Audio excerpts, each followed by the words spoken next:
পাবনার হারভেক্স কোম্পানির অবৈধ যৌন উত্তেজক সিরাপ রেস নামের মাদক এবং রন্টি ফার্মাসিউটিক্যাল এর অবৈধ যৌন উত্তেজক সিরাপ আগুন নামের মাদকের বিরুদ্ধে সংবাদ প্রকাশ করায় সাংবাদিকের উপর হুমকি প্রদান করেছে পাবনার গজমতিকুঞ্জা মালঞ্চিতে অবস্থিত রন্টি ফার্মাসিউটিক্যাল এর এমডি পরিচয় দানকারী আবুল কালাম আজাদ সাহেব। CNN বাংলা টিভির রিপোর্টার রন্টি ফার্মাসিউটিক্যাল এর এমডি আবুল কালাম আজাদ সাহেবের কাছে বিভিন্ন তথ্য জানতে চাওয়ায় আবুল কালাম আজাদ সাহেব রিপোর্টারকে অকথ্য ভাষায় গালিগালাজ করে এবং বিভিন্ন হুমকি ধামকি প্রদর্শন করে। অন্যদিকে হারভেক্স কোম্পানি এবং রন্টি ফার্মাসিউটিক্যাল এর মালিক ইমরুল হাসান রন্টি সাহেবের সাথে যোগাযোগ করার চেষ্টা করলে ওনার মুঠোফোন বন্ধ পাওয়া যায়। এদিকে পাবনার হারভেক্স কোম্পানির অবৈধ যৌন উত্তেজক সিরাপ রেস নামের মাদক এবং রন্টি ফার্মাসিউটিক্যাল এর অবৈধ যৌন উত্তেজক সিরাপ আগুন নামের মাদক খেয়ে সারা দেশের বিভিন্ন এলাকার যুব সমাজ ধ্বংসের পথে ধাবিত হচ্ছে বলে খবর পাওয়া গেছে। আর ইমরুল কায়েস রন্টি বিভিন্ন এলাকার যুব সমাজের হাতে অবৈধ যৌন উত্তেজক সিরাপ নামের মাদক ধরিয়ে দিয়ে কোটি কোটি টাকার সম্পদের পাহাড় গড়েছেন।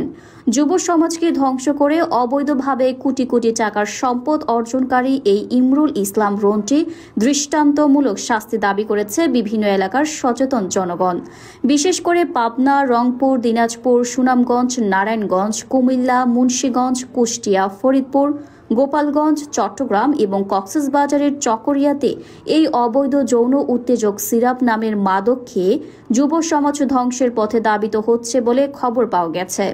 উল্লেখিত এলাকার সংবাদদাতারা জানিয়েছেন যে ওই এলাকার সকল সচেতন জনগণ জানতে চায় পাবনার হারভেক্স কোম্পানির এমডি এবং রন্টি ফার্মাসিউটিক্যালস এর মালিক ইমরুল হাসান কার ইশারায় কোন ক্ষমতার বলে অবাধে সারা দেশের যুব সমাজকে ধ্বংসের পথে ধাবিত করছে। প্রশাসনের নাকের ডগার উপর দিয়ে আইনের তোয়াক্কা না করে কিভাবে ইমরুল হাসান রন্টি এই অবৈধ যৌন উত্তেজক সিরাপ নামের মাদক সারা দেশে ছড়িয়ে দিচ্ছে। উল্লেখিত এলাকার সচেতন জনগণ এই অবৈধ যৌন উত্তেজনকারী সিরাপ নামের মাদক যাতে ইমরুল হাসান রন্টি সারা দেশে আর ছড়িয়ে দিতে না পারে সেজন্য ইমরুল হাসান রন্টির এবং তার সাথে জড়িতদের আইনের আওতায় আনার জন্য সংশ্লিষ্ট আইন প্রয়োগকারী সংস্থার দৃষ্টি আকর্ষণ করছেন। তাদের দৃষ্টান্তমূলক শাস্তি দাবি করছেন। উল্লেখ্য, ইমরুল হাসান রন্টি তার এই অবৈধ যৌন উত্তেজনা সৃষ্টিকারী রেস এবং আগুন সিরাপ নামের মাদককে ধামাচাপা দেওয়ার জন্য স্পষ্টবাদী নামে একটি পত্রিকার মালিক হয়েছেন।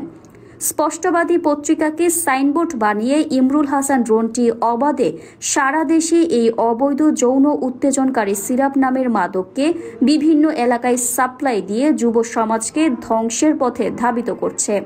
বিভিন্ন এলাকার যুব সমাজ এই অবৈধ যৌন উত্তেজনাকারী সিরাপ নামের মাদক খেয়ে নেশাগ্রস্ত হয়ে পড়ে ইফটিজিংয়ে জড়িয়ে পড়ে এবং বিভিন্ন অপরাধমূলক কাজে জড়িত হয়। তাই যুব সমাজকে এই অবৈধ যৌন উত্তেজনা সৃষ্টিকারী সিরাপ রেস এবং আগুন নামের মাদকের হাত থেকে যুব সমাজকে রক্ষা করার জন্য বিভিন্ন এলাকার সচেতন জনগণ সংশ্লিষ্ট আইন প্রয়োগকারী সংস্থার দৃষ্টি আকর্ষণ করছেন এবং তাদের দৃষ্টান্তমূলক শাস্তির দাবি করছেন। এদিকে ইমরুল হাসান রন্টি সরকার এবং আইন প্রয়োগকারী সংস্কারের চোখ ফাঁকি দিয়ে তার এই অবৈধ যৌন উত্তেজনা সৃষ্টিকারী সিরাপ নামের মাদকের ব্যবসা চালিয়ে যাওয়ার জন্য তার মালিকানাধীন স্পষ্টবাদী পত্রিকার শিরোনাম করেছে মাদকের অগ্রাসন বাড়ছে। অথচ ইমরুল হাসান রন্টি নিজেই এই যৌন উত্তেজনা সৃষ্টিকারী সিরাপ নামের মাদক সারা দেশে অবাধে বিক্রি করে আসছে। তার স্পষ্টবাদী পত্রিকার একটি নমুনা তুলে ধরা হলো। তার এই মুখোশ উন্মোচন করা প্রয়োজন বলে সচেতন জনগণ মনে করেন।